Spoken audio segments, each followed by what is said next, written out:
వేదిక పైన గౌరవ ముఖ్యమంత్రి శ్రీ నారా చంద్రబాబు నాయుడు గారికి,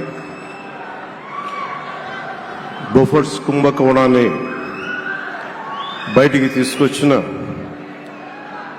హిందూ మేనేజింగ్ డైరెక్టర్, ఒకప్పుడు ఎడిటర్గా పనిచేసిన శ్రీ ఎన్ రామ్ గారికి, రాజస్థాన్ పత్రిక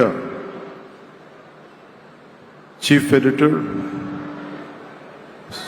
ఓనర్ అయిన శ్రీ గులాబ్ కొఠారి గారికి, చిత్ర పరిశ్రమ అతిరథ మహారథులందరికీ, శ్రీ రామాచార్య గారి కుటుంబ సభ్యులు, వారి అబ్బాయి శ్రీ సుమన్ గారికి, శ్రీమతి శైలజా కిరణ్ గారికి, శ్రీమతి విజయేశ్వర గారికి, రామోజీరావు గారి మనవలకి మనమనాలకి ప్రత్యేకించిన హృదయపూర్వక నమస్కారాలు. ముఖ్యంగా ఆయనతో పాటు వెన్నంటే ఉన్న ఆయన ఈనాడు పత్రికా కుటుంబానికి, జర్నలిస్ట్ కుటుంబానికి, వారందరికీ కూడా నా ప్రత్యేక హృదయపూర్వక నమస్కారం. రామోజీరావు గారి గురించి అందరూ చెప్పిన దానికంటే కూడా నాకు నా పర్స్పెక్టివ్లో, నా అనుభవంలో నేను చూసిన రామోజీరావు గారిని మీ కొద్ది సంఘటనలు పంచుకుంటాం. రామోజీరావు గారు నాకు సినిమాలు ఉన్నా కానీ నాకు పరిచయం లేదు. ముందు షూటింగ్ ఆయన స్టూడియోస్లో చేసినా కానీ ఫస్ట్ టైం పాలిటిక్స్కి ఎంటర్ అయిన తర్వాత 2008లో ఆ సమయంలో ఆయనకి కలవటం జరిగింది. ఆయన మాట్లాడిన విధానం చాలా నిక్కచ్చిగా, ప్రజల పక్షపాతాన్ని. ఆయన మాట్లాడుతున్నంతసేపు నాకు మైండ్లో ఒకటే అనిపించింది, మనసులో జర్నలిస్టిక్ వాల్యూస్ని కాపాడటానికే ఆయన ఉన్నారు. ప్రజాక్షేమం, ప్రజా సంక్షేమం, ఈ పర్స్పెక్టివ్లోనే, ఈ కోణంలోనే ఆ చర్చ జరిగింది. నన్ను ఒకే ఒకసారి ఆయన 2019లో ఒక లంచ్కి ఆహ్వానించారు వారి కుటుంబ సభ్యులతోటి. ఆ రోజు ఆయన మాట్లాడింది దేశ పరిస్థితులు, ముఖ్యంగా పత్రికా స్వేచ్ఛ గురించి, పత్రికా రంగం ఎంత కీలకమైంది. ఆయన ఎప్పుడూ కాంప్రమైజ్ అవ్వలేదు.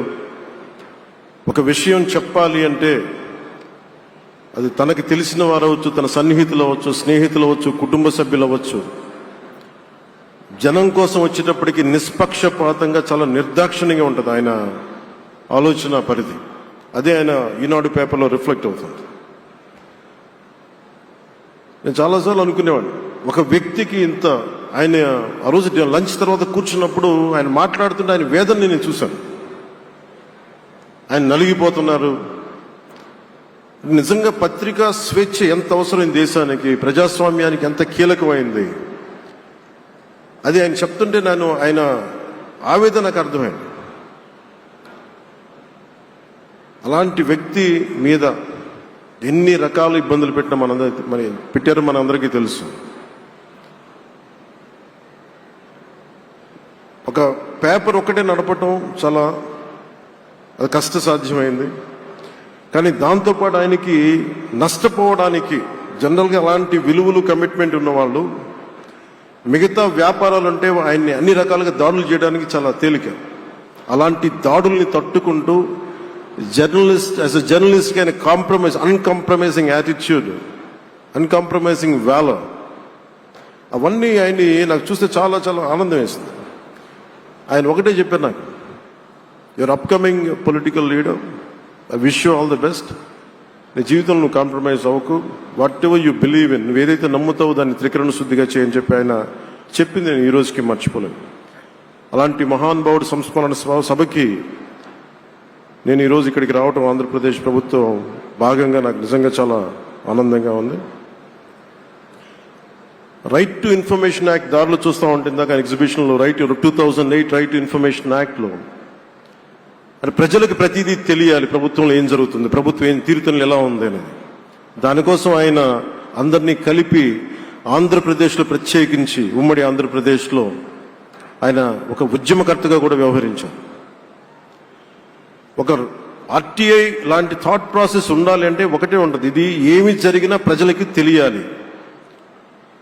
ప్రభుత్వంలో ఉన్న రాజకీయ వ్యవస్థ ఏమి చేసినా ప్రజలకి తెలియాలి, వారికి అండగా ఉండాలని చెప్పి ఆయన చేసిన ఈ యజ్ఞం చాలా జటిలమైంది, చాలా కష్టమైంది. పత్రికా రంగంలో విస్తరించిందే కాకుండా సినిమా నిర్మాణ రంగంలో కానీ, స్టూడియోస్ కానీ, హోటలియర్గా కానీ ఇవన్నీ చాలా చేసి ఉండొచ్చు. కానీ ఆయన క్రక్స్ ఆఫ్ రామోజీరావు గారిది మోస్ట్ ఇన్స్పిరేషనల్ జర్నలిస్ట్. ఇందాక కొల్లూరు పార్థసారథి గారు చెప్పిన, ఇందాక అమరావతి నుంచి నాయ ఎమ్మెల్యే గారు మాట్లాడినా కానీ, పార్థసారథి గారు చెప్పినా కానీ ఆయనకి ఖచ్చితంగా ఒక విగ్రహం పెట్టాలని. ఎందుకంటే జర్నలిస్ట్ విలువల్ని కాపాడి ఆయన ఎందుకు ఇన్స్పిరేషన్ అంటే ఎన్ని కష్ట నష్టాలు వచ్చినా, ఒక జర్నలిస్ట్గా ఉండటం వేరు, ఒక పత్రిక అధిపతిగా ఉండి అన్ని ఒడిదుడుకులు ఎదుర్కొని ఆయన కుటుంబాన్నంతా బెదిరించినా కానీ ఏమి చేసినా కానీ జనరల్గా కుటుంబ సభ్యులు కష్టం వస్తే నలిగిపోతాం. కానీ అది కూడా దాటుకొని నేను నా జర్నలిస్ట్ వాల్యూస్ నేను కాంప్రమైజ్ అవ్వను, ఏదైతే జరగనని చెప్పి ఆయన కూర్చోబెట్టి at the cost of his family members also he went head and uphold the journalistic values. వారికి దానికి చాలా చాలా సాహసంగా నాకు చాలా ఆనందం వేసింది. ఆయన ఆఖర్లో ఎలక్షన్ రిజల్ట్స్ వస్తాయి, ఎప్పుడు వస్తాయి వీటన్నిటి అనుకున్న టైంలో నేను ఒకటి అనుకున్నాను, ఆయన ఆరోగ్యం క్షీణిస్తూ ఉంది, బాగుండు, ఆయన ఈ విజయ వార్త వింటారా లేదా అనేది నేను ఒకటి ఆలోచిస్తూ ఉన్నాను. సో నేను శ్రీమతి శైలజ కిరణ్ గారిని, సుమన్ గారిని, శ్రీమతి విజయశ్రీ గారిని అడిగినప్పుడు నేను ఒకటి అడిగాను, ఆయన విన్నారా అండి, ఆయనకి మాటలు వినిపించినాయా? అందరు చెప్తారు ఆయనకి వినిపించట్లేదంటే, లేదు, చాలా ఒక 24 గంటలు ఆ విజయాన్ని దశాబ్దం పాటు నలిగారు, దశాబ్దన్నర పాటు నలిగి ఆయన్ని నలిగిన తర్వాత ఆయన అలాంటి వ్యక్తి విజయ వార్త వినకపోతే అక్షోభిస్తుందేమో ఆత్మని అనిపించేది. కానీ విజయ వార్త వినే ఆయన పరమదించారు. అందుకు నాకు చాలా ఒక తృప్తినిచ్చింది. అలాంటి మహానుభావులకి నా నివాళులు అర్పిస్తూ ఆయన నుంచి ఎవరైనా నేర్చుకోవాల్సింది, ప్రజాస్వామ్యాన్ని పరిరక్షించడానికి ఎవరి స్థాయిల్లో, ఒక పత్రికాధిపతిగా కావచ్చు, ఎవరు ఏ స్థాయిలో ఉన్నా దాన్ని మనం కాపాడాల్సిన అవసరం ఉంది. అలాగే ఆయన జర్నలిస్టిక్ వారసత్వ ప్రవాహం అంటే ఉదాహరణకి ఈనాడు, ఈటీవీ తాలూకు ప్రజెంటేషన్ ఆఫ్ న్యూస్ చాలా న్యూట్రల్గా, అన్బయాస్డ్గా ఉండదు. ఏదైనా విషయం చెప్పేటప్పుడు నా గురించి ఎంత రాస్తారో, నన్ను తిట్టాలనుకున్నప్పుడు అంతే తిడతారు. అంటే నువ్వు చేసే పనిని బట్టే గుర్తిస్తారు తప్ప నాకు తెలుసు కదా అని చెప్పి మళ్ళీ దానికి ఫేవరెటిజం ఉండదు. అది తెలుగుదేశం పార్టీ కావచ్చు, ఇంకొక పార్టీ కావచ్చు, కాంగ్రెస్ కూడా కావచ్చు. కాంగ్రెస్ చేస్తే కాంగ్రెస్ని ఆయన్ని పైకెత్తిన సందర్భాలు ఉన్నాయి. అలాగే ఏ పార్టీ తప్పులు చేసి నచ్చని, ప్రజలకి ఇబ్బందికరమైన సంఘటనలు జరిగినప్పుడు ఏం మాత్రం వెనకాడకుండా ఫ్రంట్ పేజీలు వేసేవాడు. ఫ్రంట్ పేజీలో మరీ చాలా బలంగా చేసేవాడు. సో అందుకే నాకు అనిపించింది, ఒక జర్నలిస్టిక్ వాల్యూస్, ఆయన తాలూకు వారసత్వ ప్రవాహం ప్రతి జర్నలిస్టు పుణికిపుచ్చుకోవాలి, అది తీసుకోవాలి. ఒక నది ఒక ప్రవాహం వెళ్తున్నప్పుడు మన స్థాయి, అది నువ్వు ఒక చిన్న బకెట్తో తీసుకుంటావు, చెంబుతో తీసుకుంటావు, ప్రవాహంలో నీళ్లు ఉన్నట్టుగా రామోజీరావు గారి జర్నలిస్టిక్ వారసత్వ ప్రవాహాన్ని మనం ఎంత తీసుకుంటాం అనేది మన స్థాయిని బట్టి ఉంటుంది. అది ఒక మోటార్ వేసి ఒక ట్యూబ్ మనకి పైప్లో తోడుకునేలాగా ఉండొచ్చు, లేదంటే నా స్థాయి ఇంతే అంటే కూర్చోబెట్టి ఒక చెంబుతో తోడుకోవచ్చు.